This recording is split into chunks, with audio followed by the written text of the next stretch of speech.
Hi hello, నేను మీ Anusha. Welcome to smart Anusha channel. ఈరోజు మనము మామిడికాయ పచ్చి చేప పులుసు చేసుకుందామండి. చాలా కమ్మగా ఉంటుందండి, చాలా బాగుంటుంది. మామిడికాయతో ఇలా చేసుకుంటే చేపల పులుసు చాలా రుచిగా ఉంటుందండి. ట్రై చేసి చూడండి. ఫస్ట్ టైం మన వీడియో చూస్తున్నట్టయితే మన ఛానల్ని సబ్స్క్రైబ్ చేసుకోండి. చాలా చాలా టేస్ట్గా ఉంటుందండి. చేసుకునే విధానం చూద్దాం. ఇలా కొత్తగా ట్రై చేయండి, చాలా బాగుంటుందండి. ఇప్పుడు చింతపండుని ఒక 10 మినిట్స్ ముందు నానబెట్టుకోవాలండి. తర్వాత బాండీ పెట్టుకొని ఒక 3 టేబుల్ స్పూన్ ఆయిల్ పోసుకోవాలండి. చేపల పులుసు కాబట్టి కొంచెం ఆయిల్ ఎక్కువ పోసుకుంటేనే టేస్టీగా ఉంటుంది.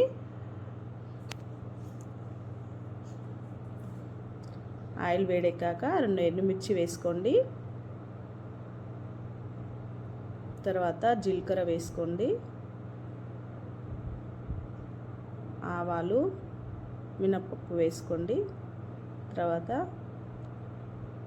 ఒక ఆనియన్ని కట్ చేసుకొని వేసుకోండి. తర్వాత పచ్చిమిర్చిని పొడుగ్గా కట్ చేసుకొని ఒక 5 పచ్చిమిర్చిని కట్ చేసుకొని వేసుకోండి. ఇలా కలుపుకొని ఒకసారి తర్వాత 3 యాలకులు, 4 లవంగాలు వేసుకోండి. ఒక బగారాకు వేసుకోండి.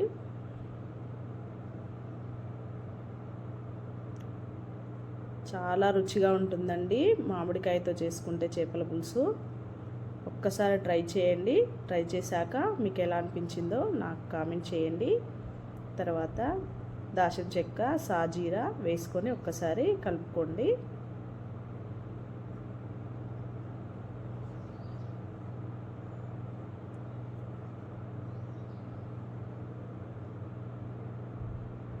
ఇలా కలుపుకున్న తర్వాత అప్పటికప్పుడు ఫ్రెష్ అల్లం దంచుకొని వేసుకోండి.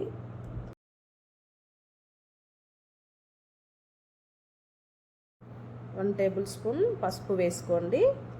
కరివేపాకు రెప్ప వేసుకోండి. తర్వాత ఒకసారి కలుపుకోండి. ఎప్పుడు ఒకేలాగా కాకుండా ఇలా కొత్తగా చేసుకుంటే చేపల కూర చాలా బాగుంటుందండి. నానబెట్టుకున్న చింతపండు ఉంది కదా, అది మెత్తగా పీసుకొని చారు చేసుకొని ఇందులో పోసుకోండి. చారు పోసుకున్న తర్వాత తగినంత కారం వేసుకోండి. చేపల కూర కాబట్టి ఖచ్చితంగా కొద్దిగా ఎక్కువనే పడుతుందండి. కొద్దిగా ఎక్కువనే వేసుకోండి, పుల్ల పుల్లగా ఉంటుంది కాబట్టి కొంచెం ఎక్కువనే వేసుకోండి కారము. ఇలా వేసుకున్న తర్వాత ఒకసారి మంచిగా కలిసేలా కలుపుకొని మూత పెట్టుకొని మరిగించుకోండి. ఇలా మరిగేలోపు ఒక ఆనియన్ని మంచిగా కాల్చుకోవాలండి. తర్వాత ఇంకో గిన్నె పెట్టుకొని 2 టేబుల్ స్పూన్ జీలకర్ర, 1/2 టేబుల్ స్పూన్ మెంతులు వేసుకోండి. వేసుకొని వీటిని ఫ్రై చేసుకోండి. ఇలా దూరగా వేయించుకోండి, కలర్ మారేంత వరకు వేయించుకున్న తర్వాత మిక్సీ పట్టుకోండి. మిక్సీ పట్టుకున్న తర్వాత ఆనియన్ని పైన పొట్టు మొత్తం తీసేసి అది కూడా వేసుకొని కొంచెం దొడ్డుప్పు వేసుకొని మిక్స్ చేసుకోండి. ఇలా మెత్తగా మిక్సీ పట్టుకోండి. తర్వాత ఒక పెద్ద మామిడికాయని తీసుకొని ఇలా పెద్ద పెద్ద ముక్కలుగా కట్ చేసుకోండి. ఒక మామిడికాయ తీసుకున్నానండి నేను, పుల్లగా ఉంది మామిడికాయ.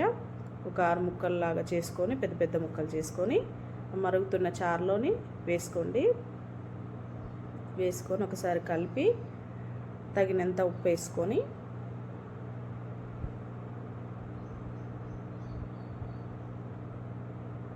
మూత పెట్టేసుకొని చారు దగ్గర పడేంత వరకు మరిగించుకోవాలండి. ఇప్పుడే చేపలు వేయకూడదు, చారు చిక్కగా కావాలండి.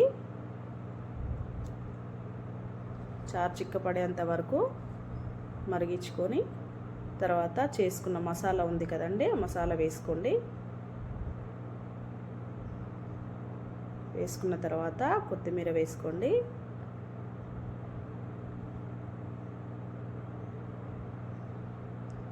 వేసుకొని కొద్దిసేపు మూత పెట్టుకొని మరిగించుకొని, ఇక చారు చిక్కపడిందండి. ఇలా కొంచెం చిక్కపడ్డాక తర్వాత ఇప్పుడు ముక్కలు బుచ్చ చేపలండి ఇవి నేను తీసుకున్నాను, కేజీన్నర చేపలు తీసుకున్నాను. నీట్గా కడుక్కొని పెట్టుకొని వేసుకోండి. ఇలా ఒక్కొక్క ముక్క, అన్ని ముక్కలు ఇట్లా ఒక దగ్గర వేయకుండా ఇండివిజువల్గా ఒక్కొక్క ముక్క వేసుకోండి.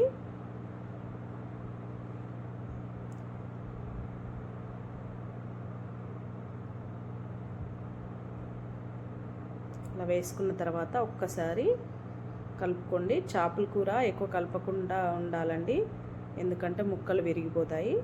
కొంచెం జాగ్రత్తగా కలుపుకోండి.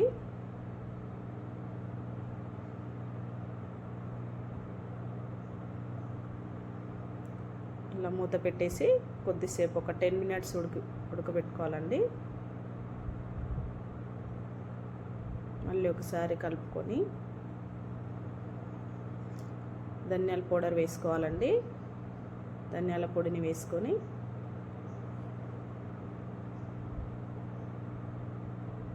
కొద్దిగా కొత్తిమీర వేసుకోవాలండి.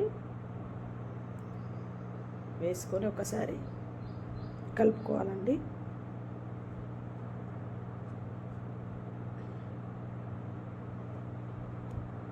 కలుపుకొని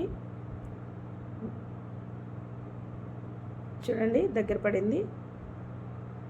చారు చూడండి ఎంత మంచిగా ఉందో. అయిపోయిందండి. ఇంకా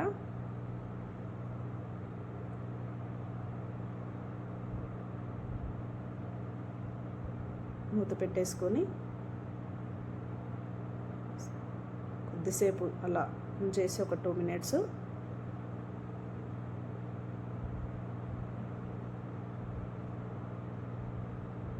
ముక్క ఉడికిపోయింది. కలిపేటప్పుడు మాత్రం జాగ్రత్తగా కలుపుకోవాలండి, ముక్క విరిగిపోతుంది. ఇక నూనె కొంచెం పైకి వస్తుంది కదండి, కూర అయిపోయినట్టే. ఇంకా సర్వ్ చేసుకోవడమే. చూడండి అన్నంలోకి చాలా చాలా బాగుంటుందండి మామిడికాయతోని చేపల పులుసు. ఇలా ట్రై చేసి చూడండి, చాలా టేస్టీగా ఉంటుంది.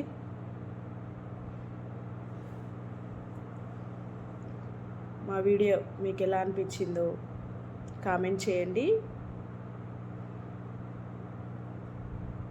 లైక్ చేయండి, షేర్ చేయండి. మన ఛానల్ని ఇలాంటి మంచి మంచి రెసిపీస్ కోసం సబ్స్క్రైబ్ చేసుకోండి. థ్యాంక్ యూ ఫర్ వాచింగ్ అండి.